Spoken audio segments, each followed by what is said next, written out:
अस्सलामुअलैकुम, आप देख रहे हैं बोल न्यूज़ और मैं हूं सनिया मलिक। हेडलाइंस आपने देख ली। बुलेटिन का आगाज़ करेंगे और सबसे पहले जिक्र करेंगे इस्लामाबाद और रावलपिंडी में बारिश और जालाबारी का। शहर इक़्तिदार में ओले पड़ने से गाड़ियों और खिड़कियों के शीशे टूट गए। तेज़ हवाओं से दरख्त जड़ों से उखड़ गए। मरी में भी बादल बरसे। जहलम और नारोवाल में भी बारिश हुई। दीवारें गिरने के मुख्तलिफ वाक़यात में 3 अफराद जान से हाथ धो बैठे। इस्लामाबाद में शदीद बारिश और जालाबारी ने तबाही मचा दी।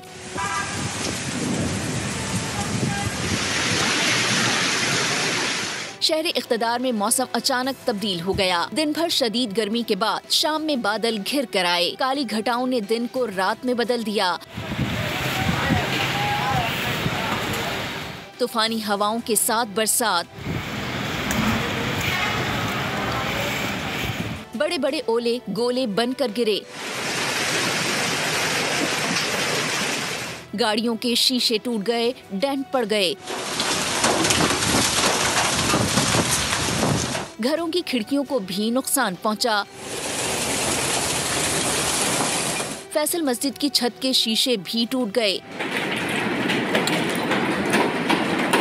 सारा जितना भी है ओले मस्जिद के अंदर आ गए सर। शदीद जालाबारी के बायस सड़कों पर सफेदी छा गई। तेज हवाओं से दरख्त जड़ों से उखड़ गए। निजाम जिंदगी दरहम बरहम हो गया। रावलपिंडी में रत्ता अमराल के करीब मस्जिद की दीवार गिर गई। अफसोसनाक वाक़े में 24 साला शख्स जाँ बहक हो गया। जहलम में भी शदीद बारिश और तूफान से तबाही। दीवारें गिरने के मुख्तलिफ वाक़यात में 2 अफराद जान से गए, 6 जख्मी। बारिश के बायस गर्मी का जोर टूट गया। बादल बरसने का सिलसिला 20 अप्रैल तक जारी रहेगा। इस दौरान आंधी, झक्कड़ चलने और मजीद जालाबारी भी मुतवक्के है। महकमा मौसमियात ने खबरदार कर दिया। और इस्लामाबाद में तेज़ बारिश और जालाबारी के बायस मुख्तलिफ इलाकों में मामूलाती ज़िंदगी मुतासर हुए, जबकि फैसल मस्जिद को भी नुकसान पहुंचा। शहरी के मुताबिक जालाबारी के दौरान ओलों की शिद्दत इस कदर ज़्यादा थी कि मस्जिद के बाद शीशे टूटे हैं। मज़ीद तफसीलात जान लेते हैं डेप्यूटी ब्यूरो चीफ अली शेर से। अली शेर, क्या सूरत हाल रही, बताइएगा। जी बिल्कुल, इस वक्त मैं फैसल मस्जिद के बाहर मौजूद हूँ और फैसल मस्जिद में गुज़िश्ता शाम इसके इर्द गिर्द में ख़ास तौर पे सबसे ज़्यादा जालाबारी हुई है।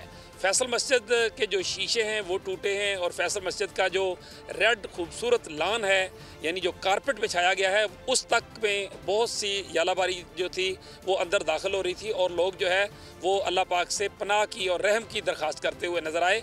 यहाँ पे हमारे साथ एक नौजवान मौजूद हैं, इनसे पूछते हैं जब जालाबारी हो रही थी आप लोग यहाँ आते हैं, क्या देखा उस वक्त आप लोगों ने और आपका क्या नुकसान हुआ? जी, एक हमारी गाड़ी का शीशा टूट गया है और इधर ऐसे जैसे कोई तूफान आया होता तो बहुत जालाबारी हो रही थी इधर फैसल मस्जिद के अंदर भी और बाहर भी हो रही थी। बहुत नुकसान हुआ है इधर इर्द गिर्द। बहुत सी गाड़ियाँ टूटी हैं इधर, जो से ना नुकसान हुआ है ज़्यादातर। तो बिल्कुल ठीक, फैसल मस्जिद की इंतज़ामिया के जो अफसरान वगैरह हैं उनकी भी गाड़ियाँ टूटी हैं। जो लोग यहाँ जो फैसल मस्जिद देखने के लिए आते हैं उनकी भी गाड़ियाँ यहाँ से मुंतकिल की जा चुकी हैं, जहाँ उनके शीशे वगैरह डलवाए जाने हैं या जहाँ उनको घरों में सेव करना है या कहीं किसी इस्लामाबाद से हमें अपडेट करे थे डेप्यूटी ब्यूरो चीफ बोल न्यूज़ अली शेर, आपका बहुत शुक्रिया। इस्लामाबाद में तेज़ बारिश और जालाबारी ओले गोले बनकर गिरे। गाड़ियों के शीशे टूट गए। सोलर पैनल्स भी शदीद मुतासिर हुए। शहरियों का कहना है कि मौसम देखते ही देखते अचानक बदल गया। हर कोई खौफजदा था। शदीद जालाबारी से इमलाक को शदीद नुकसान पहुंचा। यहाँ पे एक तेज़ हवा और काफ़ी शीशे वगैरह टूटे हैं और गाड़ियाँ खड़ी थी यहाँ पे, इवन की बसेस खड़ी थी, उनके भी शीशे वगैरह काफ़ी टूट गए हैं और बाकी लोकल लोग आए हुए थे, उनके भी काफ़ी शीशे वगैरह टूटे हैं। मस्जिद तो वो वेखे ने ਜਿਹੜੇ बल्ब शलब वावा शीशे भारे तो ਜਿਹੜੇ ਉਹ ਤੇ ਟੁੱਟੇ ਨੇ, ਉਹਨਾਂ ਨੂੰ ਵਜ੍ਹਾ ਅਸੀਂ ਆਖਿਆ ਵਾਵਾ ਮਜ਼ਬੂਤ है, लेकिन वेख्या हूँ जाके भी तो टूटे ने। जब हुई है तो उसके बाद कुछ समझ नहीं लगी, एकदम से स्टार्ट हुई है। मस्जिद का भी काफ़ी हद तक नुकसान हुआ है। आवाम इधर भागती भूगती नज़र आई है, कोई किसी छत के नीचे छुप रहा है, कोई किसी छत के नीचे छुप रहा है। गाड़ियों का भी नुकसान हुआ है। और अभी आपको ये बताएं कि शहर कायद में फ़िलहाल हीट वेव का कोई इम्कान नहीं है। डीजी महकमा मौसमियात महर साहबजाद खान ने अफवाहों से परेशान कराची वालों को अच्छी खबर सुना दी। कहा शहर में समंदरी हवाओं का निज़ाम फ़ाल है, जिसके बायस दर्जा हरारत मुतदिल है। सिंध में तो काफ़ी शिद्दत होगी, वहाँ पे हीट वेव बन सकती है, लेकिन कराची में चूँकि दिन को समुद्री हवाएं चलती हैं उस वजह से थोड़ा सा टेम्परेचर जो है वो गर्म होगा, लेकिन इतनी ज़्यादा वो कंडीशन गर्मी वाली या आप कह लें कि हीट वेव नहीं होगी। बाकी पूरे मुल्क का मैं आपको पहले बता चुका हूँ, लेकिन कराची में चूँकि समुंदर से जो हवाएं चलती हैं दिन को और रात को लैंड ब्रीज होती है, उसका इफ़ेक्ट थोड़ा सा रहेगा, गर्मी होगी।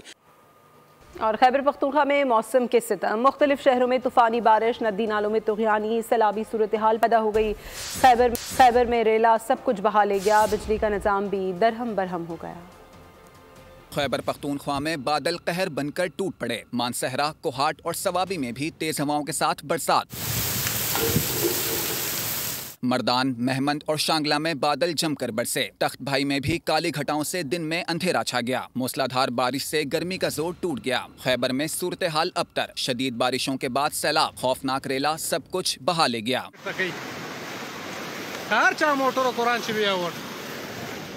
लंडी कोतल में भी बारिश और ज़ालाबारी, नदी नालों में तुग़यानी आ गई। एक गाड़ी भी पानी में बह गई। पाक अफगान शाहरा पर भी जगह जगह सैलाबी रेले। तूफानी बारिशों से कई कच्चे मकानात गिर गए। निज़ाम जिंदगी मफलूज होकर रह गया। कराची कोरंगी ज़मान टाउन में 18 फरवरी के कत्ल केस का मामला हल हो गया। बाप को लेन देन के तनाज़े पर कत्ल करने वाले बेटे, बहू और बेटे की दोस्त को पुलिस ने गिरफ्तार कर लिया है। इस वक्त बोल न्यूज़ के नुमाइंदे खुरम गुलजार कातिल बेटे के साथ मौजूद हैं। मज़ीद तफसील उनसे जान लेते हैं। जी खुरम, अपडेट कीजिएगा।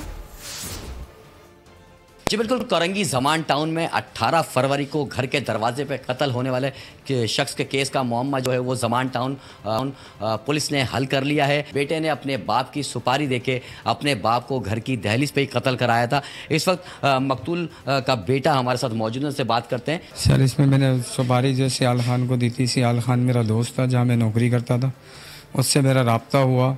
तो उससे मैंने ये मामला अपने जो है डिस्कस कर रहे थे कि यार मेरा कारोबार वगैरह अब्बू ने सब ले लिया है और मैं जो है नौकरी पे मजबूर हो गया हूँ, सारी चीज़ें ये थी। तो उसने मेरे को बोला था ठीक है मैं काम करने को तैयार हूँ, करूँगा, मसला नहीं है। मैंने मेरे पास नहीं है, बात हुई थी 3 लाख रुपए की। मैंने उसमें उसका बोला 3 लाख रुपए तो मेरे पास है नहीं और ना मैं दे सकता हूँ आप। मैंने जब ये पूरी बात इनसे तय करी थी तो उसमें जो है कि 16 तारीख को ये बात उनसे डन हुई थी। 18 तारीख को ये सारी बात हुई थी। तो मैंने अपनी वाइफ को फ़ोन करके सिर्फ ये पूछा था कि अब्बू कहाँ हैं, तो उसने कहा कि अभी बाहर गए। सब्सक्राइब करें और बेल दबाएं ताकि कोई खबर रह न जाए।